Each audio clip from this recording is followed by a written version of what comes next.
APPSC prepare అయ్యే students అందరికీ నమస్కారం అండి. మనకి ఏపీపీఎస్సీ గ్రూప్ 1 గ్రూప్ 2 రిజల్ట్స్ మీద స్టే ఇవ్వడం జరిగింది. దీని గురించి డిస్కస్ చేసే ముందు మన వీడియోని లైక్ చేయండి, మన ఛానల్ని సబ్స్క్రైబ్ చేసుకోండి.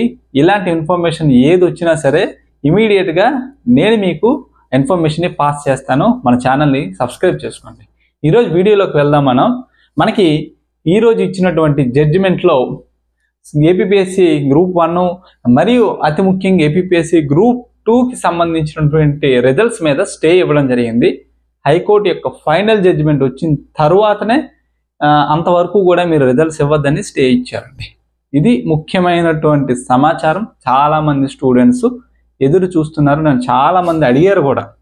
మనకు అఫీషియల్గా రాకుండా కూడా ఏ సమాచారం మనకి ఇవ్వకూడదు. ఈరోజు వచ్చింది నేను చెప్పాను. చాలామంది స్టూడెంట్స్ కామెంట్స్లో గట్రా పెట్టారు, మనకు సమాచారం వచ్చింది కాబట్టి చెప్పాను. మరొక ఇంపార్టెంట్ విషయం ఏంటంటే, తక్షణమే ఒక స్టూడెంట్ చేయవలసిన పని ఏంటో తెలుసండి. ఇక్కడ వస్తాయి, ఇక్కడ వివిధ రకాల కోర్సులు వస్తాయి, వివిధ రకాల పుస్తకాలు అన్నీ వస్తాయి. కానీ అవన్నీ కాసేపు పక్కన పెట్టండి, సరేనా? మనము దేనికోసం కాంపిటేటివ్ ఫీల్డ్లోకి వచ్చాము, అర్థమైందా? మన లక్ష్యం ఏంటి, మనం ఉన్నటువంటి పొజిషన్ ఏంటి? రేపొద్దున ఇది ఫైనల్ జడ్జిమెంట్ కాదండి. ఏదో ఒకటి ప్రజెంట్ అయితే ఒక జడ్జిమెంట్ వచ్చింది, కానీ ఫైనల్ జడ్జిమెంట్ కాదు. వస్తుంది ఫైనల్ జడ్జిమెంట్ కూడా 1 monthలో రావచ్చు.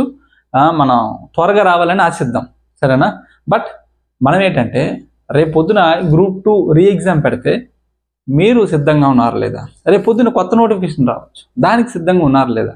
లేదా మీరు చదివే సిలబస్ అసలు ఏ ఎగ్జామ్స్ మనం క్రాక్ చేయగలం? ఈ పాయింట్స్ అనాలిసిస్ చేసుకోండి. అంతేగాని ఇక్కడ మనకి ఒక జడ్జిమెంట్ వచ్చింది, ఆ కోర్స్ తీసుకున్నా, ఈ కోర్స్ తీసుకున్నా దాన్ని పక్కన పెట్టి మీకు మీరుగా సెల్ఫ్ ఎగ్జామినేషన్ చేసుకోండి, సరేనా? నా సజెషన్ ఏంటంటే, గ్రూప్ 2 ఒక్కటే కొడతాను అనే రంగంలో దిగితే చాలా ఇబ్బంది పడతారు. గ్రూప్ 2లో ఉన్నటువంటి అంశాలు ఏమిటి? పాలిటీ, ఎకానమీ, హిస్టరీ, ఇవన్నీ ఒక పేపర్ మీద రాసుకోండి. ఈ సబ్జెక్ట్స్ చదివితే గ్రూప్ 2తో పాటు మనం ఏ ఎగ్జామ్ క్రాక్ చేయగలం? రేపు పొద్దున గ్రూప్ 1 క్రాక్ చేయగలమా? ఈఓ క్రాక్ చేయగలమా? గ్రూప్ 3 క్రాక్ చేయగలమా? ఇవన్నీ కూడా మీకు ఒక అండర్స్టాండింగ్ రావాలండి, ఓకేనా? ఆ విధంగా మీ అప్రోచ్ ఉండాలి. మీకు సెల్ఫ్గా మీరు డెవలప్ అయ్యే టైం ఇది, ఓకేనా? మీరు ఏమైనా ఓన్గా ప్రిపేర్ అవ్వాలనుకుంటే అవ్వండి, సరే? మీ యొక్క వీక్నెస్ ఏంటనేది ఐడెంటిఫై చేయండి. తర్వాత సమయం వచ్చినప్పుడు నేనే చెప్తాను, పలానా బుక్ తీసుకోండి, పలానా చదవండి అని, ఓకే? ఇప్పుడే మీరు కంగారు పడిపోయి మిమ్మల్ని మీరు ప్రెజర్లోకి నెట్టుకోవద్దు. ఇంకా మనకి ఫైనల్ జడ్జిమెంట్ వస్తుంది. ఎనీవే, ఈరోజు ఇచ్చినటువంటి జడ్జిమెంట్ని మనందరం కూడా గౌరవించాలి. హైకోర్టు ఇచ్చినటువంటి ఏ జడ్జిమెంట్ అయినా మనం దాన్ని యాక్సెప్ట్ చేయాలండి, సరేనా? మరొక ఇంపార్టెంట్ విషయం ఏంటంటే, చాలామంది స్టూడెంట్స్ మనకి మెసేజ్ చేశారు. మనకి ఇప్పుడు ఈ వీడియో సమాచారాన్ని మీకు తెలియజేశాను. మొన్న గ్రూప్ 2 రిజల్ట్ లిస్ట్లో క్వాలిఫై అయిన అభ్యర్థులు వాళ్ళ ఫ్రస్ట్రేషన్ నా మీద చూపిస్తుంటారు ఒకసారి కామెంట్స్లో.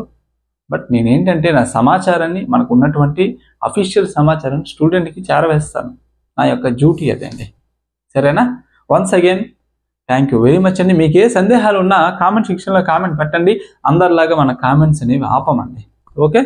మన వీడియో ఎప్పుడూ కూడా మీ యొక్క కెరియర్ గైడెన్స్కి, మీ యొక్క కెరియర్కి ఉపయోగపడే విధంగా నేను ఆడే ప్రతి మాట ఉంటుంది. నేను ఏ మాట చెప్పినా అందులో నిజం ఉంటుంది, అనుభవంతో కూడినటువంటి మాట నేను ఆడుతాను, సరేనా? మీలో ఉన్న వీక్నెస్ ఏంటి అనేది ఐడెంటిఫై చేసుకోండి. రాబోయే గ్రూప్ 2 నోటిఫికేషన్ అవ్వచ్చు, రేపు పొద్దున ఏం జరుగుతుందో తెలియదు. ఇవి కూడా వీటన్నిటికీ మనం సిద్ధంగా ఉన్నామా లేదా, ఎక్కడ మనలో లోపం ఏమిటి, మన డ్రాబ్యాక్ ఏంటి అనేది అనాలిసిస్ చేసుకోండి సార్, ఓకే? ఇక్కడ మొదలు వస్తాయి, ఓకేనా? ఈ జడ్జిమెంట్ కోసం చాలా ఇన్స్టిట్యూషన్స్, కోచింగ్ సెంటర్లో వెయిట్ చేయొచ్చు. బట్ యాజ్ అ స్టూడెంట్గా మీకు మీరు అనాలిసిస్ చేసుకోండి. ఫస్ట్ ఆఫ్ ఆల్ మీకు మీరు అనాలిసిస్ చేసుకోండి, సరే? థ్యాంక్ యూ వెరీ మచ్ అండి. Once again please subscribe to our channel, okay?